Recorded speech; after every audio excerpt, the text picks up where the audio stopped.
Nahulog ang Breeze diamond ring sa swimming pool. Mabilis na sumisid ang magkapatid para kunin ito, ngunit sa halip na mahanap ang singsing, ang buhok ni Jonah ay nasabit sa filter. Agad na tumakbo si Bree upang tulungan ang kanyang kapatid. Ang hindi nila alam ay may paparating na mas malaking panganib. Inakala ng pool manager na si McGrady na nakaalis na ang lahat, pinindot niya ang buton para isara ang pool at umuwi. Bigla, nagsimulang dumulas ang malaking takip na fiberglass. Nakita ito ni Breeze at desperadong hinayla ang buhok ni Jonah. Tumakbo sila palabas, ngunit huli na ang lahat. Tinaakpan sila ng takip ng pool sa ilalim ng tubig. Sumigaw ang magkapatid para humingi ng tulong, ngunit tahimik at walang tao ang gusali. Itinulak nila ang takip gamit ang kanilang buong lakas, ngunit hindi ito natinag. Mas malala pa, sarado na ang pool sa loob ng 1 linggo. Dahil sa lubos na kawalan ng pag-asa, desperadong naghanap ng labasan ang magkapatid. Nakakita sila ng isang maliit na butas sa takip, ngunit napakaliit nito. Kahit isang kamay ay hindi kasya. Nakahanap si Bree ng plastik na tabla at sinubukang palawakin ang butas. Pilit siyang nagpumiglas, ngunit nanatili ang butas. Ang kawalan ng pag-asa ang dahilan kung bakit tuluyang nawalan ng gana si Jonah. Sinisi niya ang lahat kay Bree. Kung hindi dahil sa walang kwentang singsing, hindi sila makukulong. Ayaw makipagtalo ni Bree, kaya sumisid siya pabalik sa ilalim ng tubig ng mag-isa.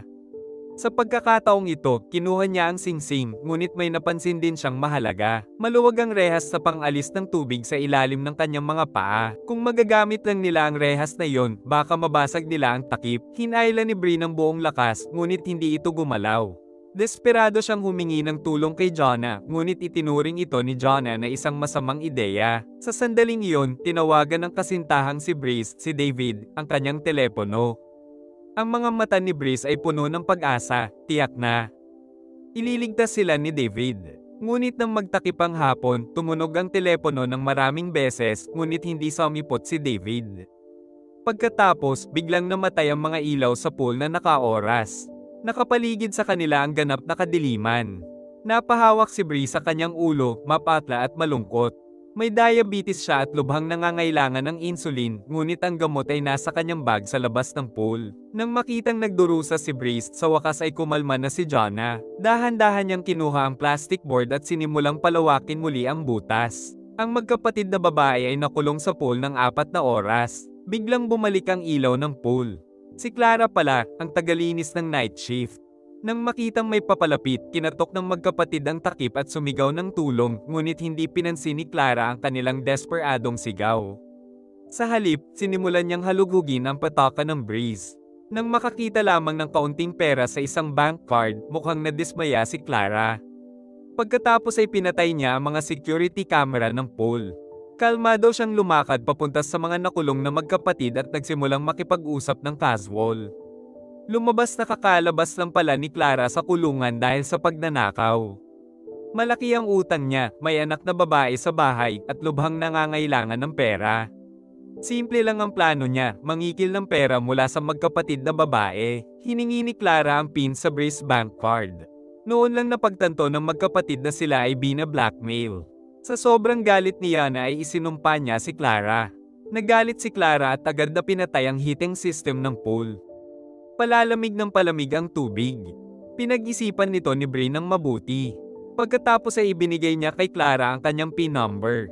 Pero gusto muna itong beripikahin ni Clara at sinabing palalayain niya sila pagbalik niya. Nang inig ng husto ang magkapatid sa nagyayelong tubig habang desperadong naghihintay kay Clara. Sa wakas ay bumalik si Clara, ngunit hindi pa rin binubuksan ang takip. Nang tanungin kung bakit, mukhang galit si Clara at inakusahan silang niloloko siya. $80 lang ang nasa account mo. Nagbibiro ka ba? Sigaw niya. Nagmakaawa si Jana kay Clara na palabasin sila. Ipinaliwanag niya na may diabetes si Bree at kailangan niya ng insulin para mabuhay. Pero hindi sila pinaniwalaan ni Clara. Sa panunood kay Bree na humihina ng humina, labis na kinamuhian niya na si Clara. Nagpa siya siyang maghayganti sa malupit na babae. Nilinlang niya si Clara para lumapit sa butas. Matagumpay niya itong nasaktan. Pero ano ang kapalit? Labis na nagalit si Clara nang dumiretso siya sa mga kontrol at inactivate ang cleaning system ng pool. Sa wakas, bumuhos ang chlorine gas sa pool ng may napakalakas na puwersa. Ang malalakas na agos ay nagpahilo at nagpagulo sa magkapatid. Labis silang nagpumiglas, at ang nanghihina ng si Bree ay lumubog sa ilalim ng tubig. Natarante si Yana, mabilis na hinayla si Bree pabalik sa maliit na butas para makahinga.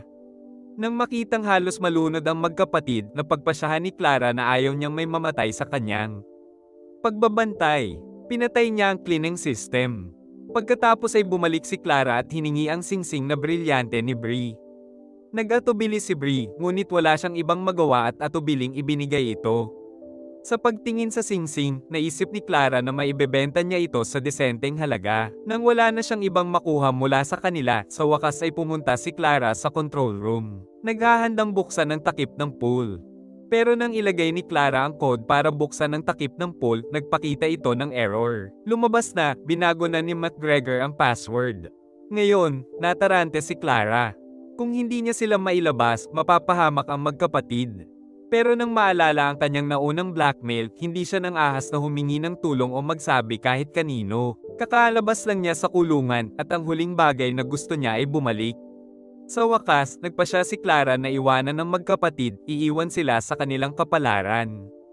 At makitang maglalaho muli ang kanilang pag-asa. Galit na nagmura si Yana.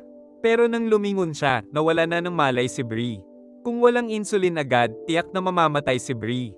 Ang tanging natitirang pagkakataon nila ay ang metal na rehas sa ilalim ng tubig, ngunit takot na takot si Yana. Kanina, sumabit ang kanyang buhok sa ilalim ng tubig, halos malunod siya. Gayunpaman, napagtanto niyang siya na lang ang tanging pag-asa ni Bree, tinipon ang lahat ng kanyang lakas ng loob.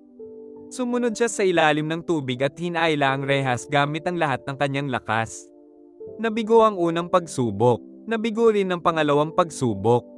Sa wakas, nakahanap siya ng strap ng swimsuit na gagamiting hawakan. Sa pagkakataong ito, nagtagumpay siya. Mabilis na lumabas si Yana at ibinagsak ang metal na rehas sa takip ng pool. May lumitaw na bitak. Palakas ng palakas ang kanyang pagbagsak at mas marami pang bitak ang nabuo. Kasabay ng malakas na pagkalabog, tuluyang nabuksan ang takip. Agad na hinayla ni Yana si Bree papunta sa lupa at tinurukan siya ng insulin. Unti-unting nabawi ang kamalayan ni Bree. Nang makahinga ng maluwag si Yana, tumingala siya. Muling bumalik si Clara. Sa pagkakataong ito, hawak ang baril na nakatutok sa kanila. Natakot si Clara na kung makakaligtas ang kapatid, tiyak na ire-report siya sa pulisya. Kaya nagpasya siyang alisin ang panganib na iyon mismo. Niyakap ni Yana ng mahigpit si Bree, umiiyak, at nangangakong hindi nila sasabihin kahit kanino. Pero hindi siya pinaniwalaan ni Clara at lumapit ng lumapit. Sa kawalan ng pag-asa, naalala ni Yana ang kahinaan ni Clara. Kung papatayin mo kami, sigaw niya. Ano ang mangyayari sa anak mo? Napaisip si Clara ng husto. Dahan-dahan niyang ibinaba ang kanyang baril. Saka ibinalik ang singsing ni Bree. Mabilis na tumawag si Yana sa 911 at tinupad ang kanyang pangako, pinayagan niya si Clara na umalis. Sa wakas, ligtas ang magkapatid, kaya ang aral mula sa kwentong ito ay huwag kailanman magsuot ng alahas habang lumalangoy at laging magsuot ng swim cap.